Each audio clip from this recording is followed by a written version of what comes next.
এই রায়ের জন্য আমরা সর্বপ্রথম আল্লাহর শুকরিয়া আদায় করছি, আলহামদুলিল্লাহ।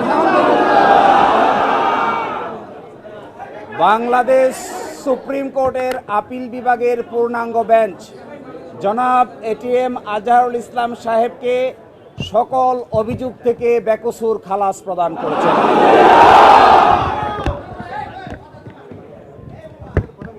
আজকে থেকে, এখন থেকে জামায়াতে ইসলামীর সাবেক ভারপ্রাপ্ত সেক্রেটারি জেনারেল জনাব ATM Azharul Islam is an innocent man.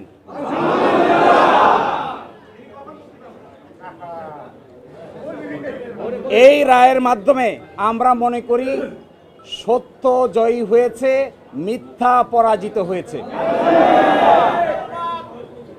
Truth prevailed and falsehood defeated. জামাতের এবং বিএনপির 6 জন শীর্ষস্থানীয় নেতৃবৃন্দকে মৃত্যুদণ্ড কার্যকর করা হয়েছে। 5 জন, অন্ততপক্ষে 5 জন জেলেই কারাবরণ করেছেন, জেলেই মৃত্যুবরণ করেছেন। দুনিয়ার ইতিহাসে এটা নজিরবিহীন নির্যাতনের শামিল। জনাব এটিএম আজহারুল ইসলাম সাহেব সৌভাগ্যবান, তিনি ন্যায় বিচার পেয়েছেন, আল্লাহ তাআলা তাকে বাঁচিয়ে রেখেছিলেন। তাই আমরা এটাও মনে করি এই রায়ের মাধ্যমে সিন্ডিকেটেড ইনজাস্টিসের অবসান হয়েছে। আমরা এটাও মনে করি এই রায় ঘোষণার মধ্য দিয়ে বাংলাদেশের আদালতের মর্যাদা সমুন্নত হয়েছে। এবং আদালত 4টি অবজারভেশন দিয়েছেন। তার মধ্যে প্রথমটি বলেছেন, অতীতের রায়ে বাংলাদেশ সহ এই ভারতীয় সাবকন্টিনেন্টের ক্রিমিনাল বিচার ব্যবস্থার পদ্ধতি চেঞ্জ করে দেওয়া হয়েছিল, এটা ছিল সবচাইতে বড় ভুল। আরও বলেছেন,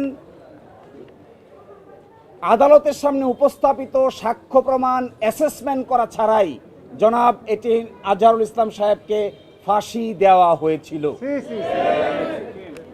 এবং আরেকটি ইম্পর্টেন্ট কথা বলেছেন যে পৃথিবীর ইতিহাসে এটি একটি ট্র্যাভেস্টি অফ ট্রুথ, অর্থাৎ বিচারের নামে অবিচার।